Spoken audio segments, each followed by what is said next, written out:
Hi hello welcome to master K academy. Workshop instructor ഇലക്ട്രിക്കലിന്റെ notification ഇതാ വന്നെത്തിച്ചേർന്നിരിക്കുകയാണ്. നോക്കി, അപ്പൊ നോട്ടിഫിക്കേഷൻ ആണ് നിങ്ങൾ ഈ കാണുന്നത്. ഇതിൻ്റെ അകത്ത് കൃത്യമായിട്ട് പറയുന്നുണ്ട്, ശ്രദ്ധിക്കുക. അടാ ലാസ്റ്റ് ഡേറ്റ് വരുന്നത് എന്താണ്? 5/8/2026 ആണ്. 5/8 അല്ലേ, ഓഗസ്റ്റ് 5 ആപ്ലിക്കേഷൻ അയക്കാനുള്ള അവസാന തീയതി. അപ്പൊ നിങ്ങൾ അതിനു മുമ്പ് ഉറപ്പായിട്ടും എന്ത് ചെയ്യുക, കൃത്യമായിട്ട് ആപ്ലിക്കേഷൻ അയക്കുക അല്ലെ. കാറ്റഗറി നമ്പർ വരുന്നത് എത്രയാണെന്ന് നോക്കി, 048/2026 കണ്ടോ, കറക്റ്റായിട്ട് പറഞ്ഞത് 48/2026 ആണ് കാറ്റഗറി നമ്പർ വരുന്നത്. നിങ്ങൾ കൃത്യമായിട്ട് എന്ത് ചെയ്യുക, അപ്ലൈ ചെയ്യുക. ഡിപ്പാർട്ട്മെന്റ് ഏതാണ്? ടെക്നിക്കൽ എഡ്യൂക്കേഷൻ ഡിപ്പാർട്ട്മെന്റിലേക്കാണ്. ഏതാണ്?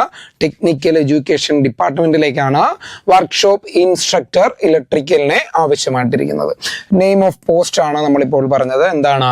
Workshop instructor electrical. ഓക്കെ ആണല്ലോ.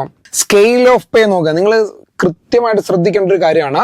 സ്കെയിൽ ഓഫ് പേ നോക്കി, 41,300 രൂപ ബേസിക് പേ ലഭിക്കുന്ന ഒരു കിടിലം പോസ്റ്റ് ആണ് വർക്ക്ഷോപ്പ് ഇൻസ്ട്രക്ടർ ഇലക്ട്രിക്കൽ എന്ന് പറയുന്നത്. 41,300 രൂപ മുതൽ 87,000 രൂപ വരെ സാലറി ലഭിക്കുന്ന ഒരു അടിപൊളി ഒരു പോസ്റ്റ് തന്നെയാണ് എന്താ, workshop instructor. Number of vacancy വരുന്നത് നോക്കി, ആന്റിസിപ്പേറ്റഡ് വേക്കൻസി ആണ്. നല്ല രീതിയിൽ വേക്കൻസി വരുമെന്ന് നമ്മൾ പ്രതീക്ഷിക്കുന്നുണ്ട്. അടുത്തതിന്റെ മെത്തേഡ് ഓഫ് അപ്പോയിന്റ്മെന്റ് വരുന്നത് എന്താണ്? ഡയറക്റ്റ് റിക്രൂട്ട്മെന്റ് ആണ്. ഏജ് ലിമിറ്റ് വരുന്ന അറിയാലോ, 18 to 40 അല്ലെ, 40 വയസ്സാണ് ജനറൽ കാറ്റഗറിയുടെ പ്രായപരിധി വരുന്നത്. അല്ലാതുള്ള എന്താണ്, കൃത്യമായിട്ടുള്ള ഏജ് റിലാക്സേഷനും ഉണ്ടായിരിക്കുന്നതാണ്. ഇതിൻ്റെ അത് 1986 ജനുവരി 2 ശേഷം ജനിച്ചവർക്ക് ആണ് വർക്ക്ഷോപ്പ് ഇൻസ്ട്രക്ടർ ഇലക്ട്രിക്കൽ അപ്ലൈ ചെയ്യാൻ കഴിയുന്നത് എന്നുള്ളതാണ് ഇതിൻ്റെ ഒരു പ്രത്യേകത വരുന്നത് അല്ലേ. OBCക്ക് 43, അതുപോലെ തന്നെ SC/STക്ക് 45 പ്രായപരിധിയാണ്. PSCയുടെ കറക്റ്റ് പ്രായപരിധിയിലാണ് പോകുന്നത്. ക്വാളിഫിക്കേഷൻ എന്ന് പറഞ്ഞാൽ ബേസിക് ക്വാളിഫിക്കേഷൻ ആണ്.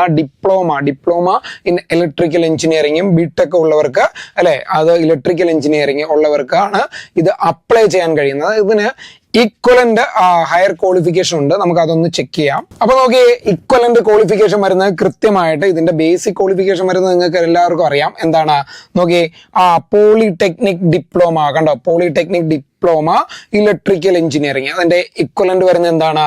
Polytechnic diploma electrical and electronics engineering ഉള്ളവർക്കും എന്ത് ചെയ്യാം, അപ്ലൈ ചെയ്യാം. AMIE sections A and B electrical എഞ്ചിനീയറിംഗിൽ AMIE sections A and B ഉള്ളവർക്കും അപ്ലൈ ചെയ്യാവുന്നതാണ്. ഇനി ബിടെക് ഇലക്ട്രിക്കൽ എഞ്ചിനീയറിംഗിൽ ബിടെക് ഉള്ളവർക്ക് അപ്ലൈ ചെയ്യാം അല്ലെ. ഇക്വലന്റ് എന്താണ്? BTech electrical and electronics engineering, അവിടെ ഇലക്ട്രോണിക്സ് എഞ്ചിനീയറിംഗ് കൂടെ ഉൾപ്പെടുത്തിയിട്ടുണ്ട് അല്ലെ. ഇനി BE നോക്കിയേ, BE ഇലക്ട്രിക്കൽ എഞ്ചിനീയറിംഗ് അല്ലെ. അപ്പൊ അപ്പുറത്ത് എന്താണ്? ഇക്വലന്റ് എന്താണ്? BE electrical and electronics engineering. Okay ആണല്ലോ. അടുത്ത ബിടെക് ഓണേഴ്സ്, അതുപോലെ തന്നെ ഇലക്ട്രിക്കൽ എഞ്ചിനീയറിംഗ്. ഇപ്പുറത്ത് എന്താണ്? BTech honours electrical and electronics engineering. കണ്ടോ, അപ്പൊ നമ്മൾ നേരത്തെ ഒരു വീഡിയോ ചെയ്തപ്പോഴത്തേക്കും പലരും ചോദിച്ച ഒരു ഡൗട്ട് കൂടിയാണ്, ഇലക്ട്രോണിക്സ് എഞ്ചിനീയറിംഗ് ഉള്ളവർക്ക് അപ്ലൈ ചെയ്യാൻ കഴിയുമോ എന്നുള്ളത് അല്ലെ. അപ്പൊ നിങ്ങൾക്കും അപ്ലൈ ചെയ്യാൻ കഴിയുമെന്നുള്ളതാണ് അതാണ്ട് ഈ ഇക്വലന്റ് എന്താണ് ക്വാളിഫിക്കേഷന് നിങ്ങൾക്ക് ഇപ്പോൾ മനസ്സിലാക്കിയിരിക്കുന്ന കാര്യം. അപ്പൊ കൃത്യമായിട്ട് അല്ലെ, കൃത്യമായിട്ട് നിങ്ങൾ അപ്ലൈ ചെയ്യുക. അറിയാലോ, 5/8 ഓഗസ്റ്റ് 5 വരെയാണ് അല്ലെ ഇതിൻ്റെ എന്താണ് ആപ്ലിക്കേഷൻ അയക്കാനുള്ള അവസാന തീയതി. അതുകൊണ്ട് അവസാന തീയതിക്ക് വെക്കണ്ട, ഈ വീഡിയോ കാണുമ്പോൾ തന്നെ നിങ്ങൾ എന്ത് ചെയ്യുക, ഇതിന് അപ്ലൈ ചെയ്യുക. ഈ ക്വാളിഫിക്കേഷൻ ഒക്കെ ഉണ്ടെങ്കിൽ നിങ്ങൾ കൃത്യമായിട്ട് അപ്ലൈ ചെയ്യുക. അപ്ലൈ ചെയ്തിട്ട് കൃത്യമായിട്ട് മാസ്റ്റർ കെ അക്കാഡമിയിൽ എന്താണ് വർക്ക്ഷോപ്പ് ഇൻസ്ട്രക്ടറുടെ ക്ലാസ്സിൽ ജോയിൻ ചെയ്യുക. ക്ലാസ്സിൽ ജോയിൻ ചെയ്യാൻ വേണ്ടിയിട്ട് താഴെ കാണുന്ന നമ്പറിൽ കോൺടാക്ട് ചെയ്യൂ. ഞങ്ങളുടെ പുതിയ ബാച്ചിൽ ജോയിൻ ചെയ്യൂ. ബൈ.